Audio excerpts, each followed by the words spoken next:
Friends இன்றைக்கி வீட்டிலே ரொம்ப ஈஸியாக லட்டு எப்படி செய்யலாம் அப்படிங்கிறது பார்க்கலாம். அது மட்டும் இல்லாமல் இன்றைக்கி லட்டு செய்கிறதுக்கு பூந்தி வச்சு எதுவும் இல்லாமல் ரொம்ப ஈஸியாக எப்படி செய்யலாம் அப்படிங்கிறது நான் செஞ்சு காமிக்க போகிறேன். வாங்க எப்படி செய்யலாங்கிறத பார்க்கலாம். வீடியோ ஸ்கிப் பண்ணாமல் ஃபுல்லாக பாருங்கள். ஃப்ரெண்ட்ஸ் இன்றைக்கி ரெக்கார்டிங் பண்ணும்போது ஒரு 30 செகண்ட்ஸ்க்குள்ளே ரெக்கார்டிங் மட்டும் மிஸ் ஆயிடுச்சு. அந்த ரெக்கார்டிங்கில் என்னது வருமோ நான் சொல்லிடுறேன். ஃப்ரெண்ட்ஸ் லட்டு செய்கிறதுக்கு பார்த்திங்கன்னா 1 கப் அளவுக்கு கடலை மாவு எடுத்திருந்தேன். இது பார்த்திங்கன்னா இப்போ பாகு காய்ச்சிக்கிட்டு இருக்கேன். பாகு காய்க்கிறதுக்கு பார்த்திங்கன்னா சுகர் 1 கப் கடலை மாவுக்கு 1.25 கப் சுகர் எடுத்திருக்கேன். உங்களுக்கு 1 கப் சுகர் வேணுன்னா கூட நீங்கள் ஓகே பண்ணிக்கிடலாம். ரொம்ப ஜாஸ்தியாக இருக்கும் அப்படின்னா நீங்கள் 1 கப் சுகர் கூட நீங்கள் எடுத்துக்கலாம். நெக்ஸ்ட்டு பார்த்திங்கன்னா நான் நம்ம ஏற்கனவே சொல்லியிருந்த 1 கப் கடலை மாவை ஒரு பவுலில் ஆட் பண்ணிவிட்டு கொஞ்சம் கொஞ்சமாக தண்ணி சேர்த்துட்டு திக்காக மிக்ஸ் பண்ணி வச்சுக்கோங்க. அதாவது ரொம்ப தண்ணியாக இல்லாமல் ஓரளவுக்கு திக்காக மிக்ஸ் பண்ணி வச்சுக்கோங்க. அதாவது கட்டிகள் இல்லாமல் நல்லா மிக்ஸ் பண்ணி எடுத்து வச்சுக்கோங்க. நெக்ஸ்ட்டு ஸ்டவ் ஆன் பண்ணிவிட்டு ஸ்டவ்வில் ஒரு கடாயை வச்சுட்டு அதில் கொஞ்சமாக தேவையான அளவுக்கு பொரிக்கிறதுக்கு எண்ணெய் விட்டுட்டு நாம் மிக்ஸ் பண்ணி வச்சுருந்த மாவு ஒரு கரண்டியை வச்சு அங்கங்கே எடுத்து ஊற்றிட்டு நம்ம பொரித்து எடுத்துட வேண்டியதான். கிறிஸ்பியாக இல்லாத அளவுக்கு நீங்கள் பொரித்து எடுத்துக்கோங்க. நான் இப்போ காமிச்ச கப்பில் தான் நான் கடலை மாவு மெஷர் பண்ணிக்கிட்டேன். ப்ளஸ் பார்த்திங்கன்னா சுகரும் மெஷர் பண்ணிக்கிட்டேன். 1 கப் கடலை மாவுக்கு 1.25 கப் அளவுக்கு சுகர் கரெக்டாக இருக்கும். ஸோ பார்த்திங்கன்னா சுகர் சிரப்பு ரெடி ஆயிடுச்சு. இது பார்த்திங்கன்னா பாகை இந்த மாதிரி ரெடி ஆகிட்டான்னு செக் பண்ணி பார்த்துக்கோங்க. இப்படி டச் பண்ணி பார்க்கும்போது ஒரு நூல் மாதிரி இழுக்கும். அந்த ஸ்டேஜில் நீங்கள் ஸ்டவ்வை ஆஃப் பண்ணிக்கோங்க. நான் இதில் தேவையான அளவுக்கு கொஞ்சமாக ஏலக்காய் பவுடர் சேர்த்துக்கிட்டேன். ஏலக்காவையும் சுகரையும் ஒன்றா அரைச்சி ஒரு பாக்ஸில் போட்டு எடுத்து வச்சுக்கோங்க. அப்பப்போ தேவைப்படும் போது நீங்கள் ஸ்வீட்டுக்கு போட்டுக்கலாம். அதுதான் ஒரு 1/4 டீஸ்பூன் அளவுக்கு இதில் ஆட் பண்ணியிருக்கேன். பாகு ரெடி பண்ணுறதுக்கு சுகர் மூழ்கிற அளவுக்கு நீங்கள் தண்ணி ஆட் பண்ணால் போதும். அதாவது நீங்கள் எந்த கப்பில் சுகர் மெஷர் பண்ணுறீங்களோ அதே கப்பில் 1/2 கப் அளவுக்கு நீங்கள் சுகருக்கு அதாவது பார்த்திங்கன்னா தண்ணி ஆட் பண்ணிக்கோங்க. நெக்ஸ்ட்டு பார்த்திங்கன்னா நம்ம பொரிச்சு வச்சுருந்த கடலை மாவை நான் நல்லா ஆற வச்சுட்டு பெருசாக இருந்துச்சுன்னா கொஞ்சம் சின்ன சின்னதாக பிச்சுட்டு மிக்ஸி ஜாரில் ஆட் பண்ணிவிட்டு நான் அரைச்சி எடுத்துகிட்டு வந்துட்டேன். இப்போ இதை பார்த்திங்கன்னா ஒரு அகலமான பவுல் ஒன்று எடுத்துக்கோங்க. இதை இதோடய ஆட் பண்ணிடலாம். அதாவது பார்த்திங்கன்னா மாவு நீங்கள் பொரிச்சு எடுக்கும்போது கிறிஸ்பியாக இல்லாமல் மாவு மட்டும் வெந்து வரணும். அந்த ஸ்டேஜுக்கு இருக்கிற மாதிரி பார்த்துக்கோங்க.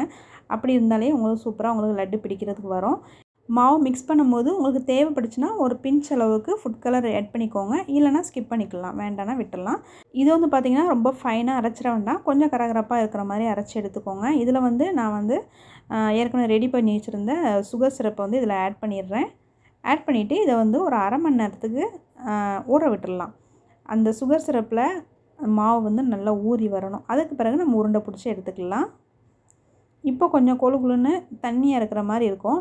இது ஒரு அரை மணி நேரத்தில் நல்லா செட் ஆகி வந்துடும். ஸோ பார்த்திங்கன்னா ஒரு அரை மணி நேரத்துக்கு ஆற விட்டுடலாம்.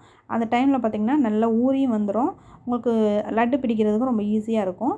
ஸோ பார்த்திங்கன்னா ஒரு அரை மணி நேரத்துக்கு ரெஸ்ட்டில் விட்டுட்டு அதுக்கு பிறகு நம்ம லட்டு பிடிச்சி எடுத்துக்கலாம். இப்போ இது ரொம்ப சூடாகவும் இருக்கும். ஸோ பார்த்திங்கன்னா ஒரு அரை மணி நேரம் கழிக்கிட்டோம். இதில் பார்த்திங்கன்னா நான் முந்திரி திராட்சை நெய்யில் வறுத்து இதோடய ஆட் பண்ணியிருக்கேன்.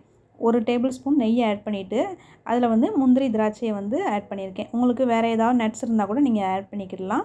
நான் முந்திரி திராட்சை நெய்க்கு ஆட் பண்ணிவிட்டு நல்லா மிக்ஸ் பண்ணிக்கோங்க.